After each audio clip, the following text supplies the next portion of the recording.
I feel like we've been sitting for a long while. I can feel myself getting a little stuffy too. We just take a moment to just wiggle a little bit, and, change our seat. Maybe we can stand up and stretch and just flick your hands and just move.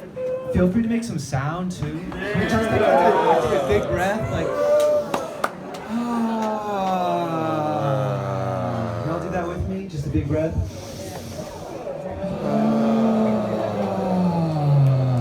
One more time.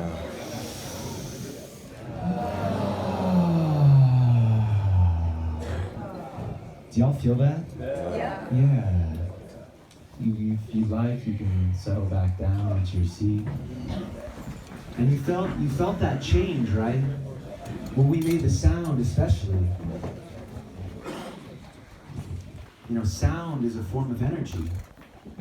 It's a pressure wave moving through a medium that carries information in the perturbations and imperfections. As well, it's happening and dissipating. Like ripples on a pond, they're disappearing as they're made. Sound's a curious thing like that. It's both very tangible, material. We can feel sound, but it doesn't have we can't hold it, It disappears. Now, as we heard in Elena's recordings, sound is generated through interaction and animation. The earth is rich in interaction.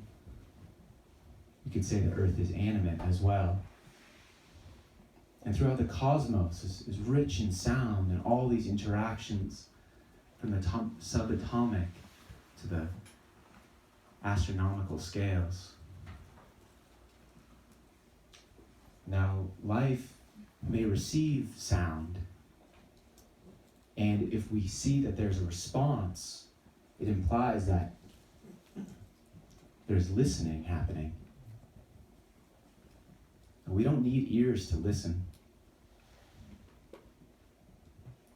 Life has evolved with these primordial mechanosensors. Now, sound is really a form of touch. Y'all probably felt this at some point during this week or any other point you've heard music. You could block your ears and you'd still feel it. Sound is a form of touch. Now, the reason I bring this up is I've been wondering, how do we relate with the natural world, with the living world? So many people say, go out into nature to connect. I truly feel that because life is listening, that to go out into the natural world and listen as well is a form of empathically relating and connecting. Listening to me feels to be this form of positive ecological participation. Now, I got into this work, it started years ago, though what I'll be talking about is just in the last 6 months or so. I became super interested in the feeling of the forest. How I feel when I'm in a natural living and very healthy ecosystem. And then also what that feeling is. Because I feel something in my body when I'm in the forest. Particularly beneath old growth trees. So I became more and more interested in this feeling. And as my brother Brooks alluded to, I spent my summer in the Hoh Rainforest on the Olympic Peninsula, the northwest corner of Washington State. It's a powerful, magical place. So much life. I may have been alone, in which it was just me out there doing this field research, but I've actually never felt less alone. I felt I was being heard and listened to, and I set out to listen to the trees. That's what I was so interested in. It's what What sounds are they making? What is the vibration that they're emanating? And I realized quickly on that I wasn't listening to the trees. I was listening with them. So I set out with a hydrophone, which you would use to conventionally listen to whale song, and a soil probe. I found myself digging these very narrow holes down to the tree's roots and placing a hydrophone, essentially a contact microphone, on the roots, not really knowing what I would find, though following a feeling. I'll share a little bit of that with you now.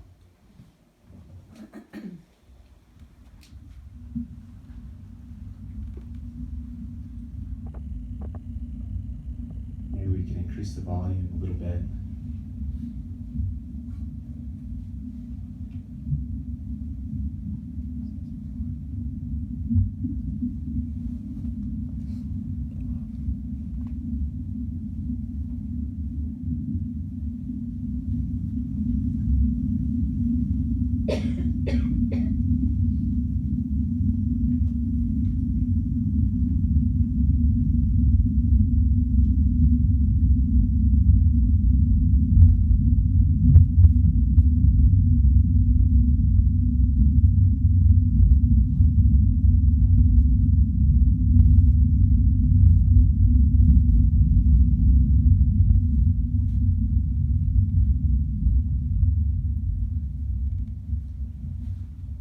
These subterranean bioacoustics, or as I like to call them, deep tree warbles. They're slightly altering in a way. So I spent my summer listening to these.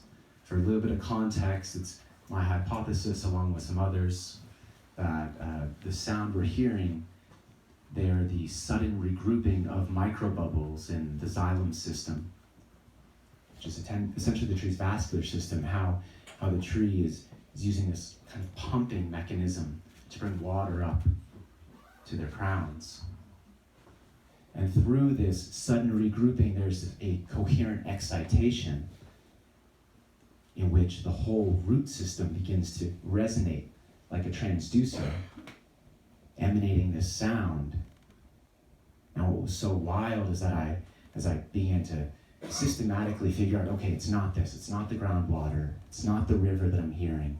These aren't invertebrates that are tapping on my hydrophone for hours and hours. I have dozens of hours of this, by the way. I began to tune in, and this is my own hypothesis, that the trees are generating a subterranean biosonic field. This kind of like, we could imagine like this auric field of sound beneath the ground around the tree's root system. Now, I also hypothesize this may be a way that the tree is propriocepting, sensing themselves in space.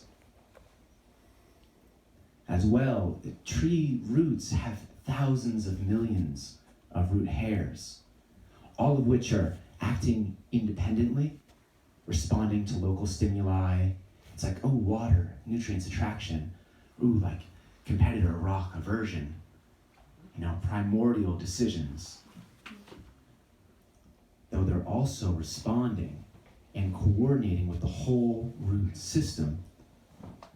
We don't know how they are coordinating this root swarm behavior. It's been said that trees are more like colonies than individuals. So this subterranean biosonic field may be a way that the trees are sensing themselves in space, coordinating with their own activities. And as well, if you imagine a little root hair kind of moving its way down through the ground, trees do move, though they move by growing.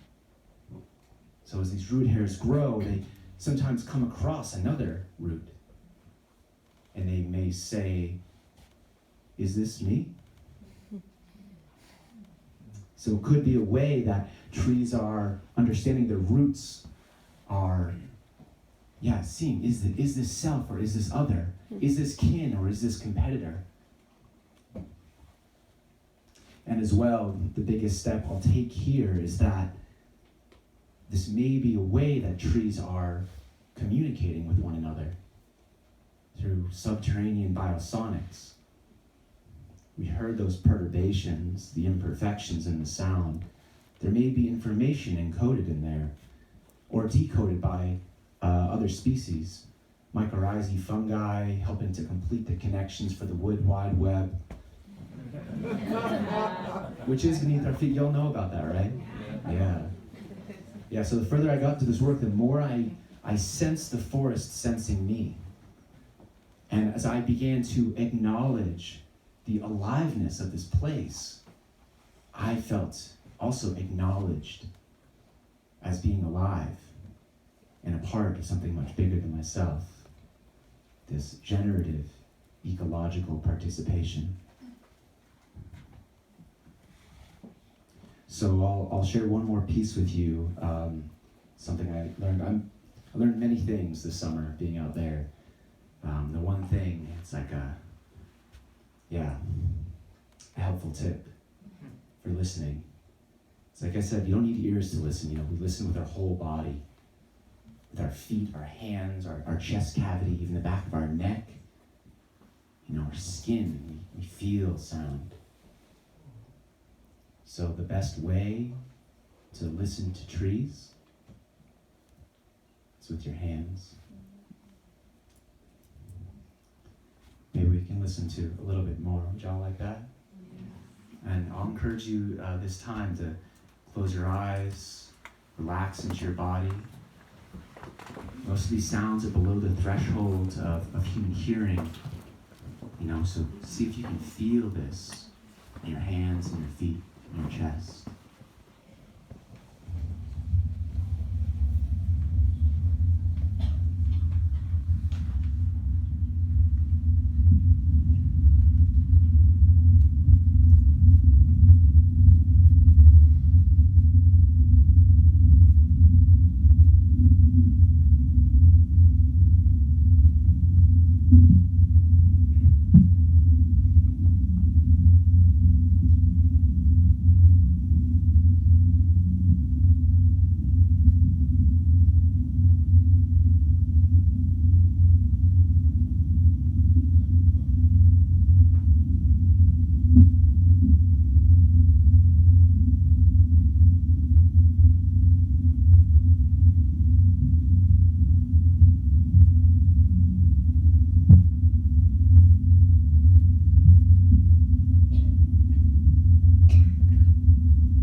Thank you all so much for listening.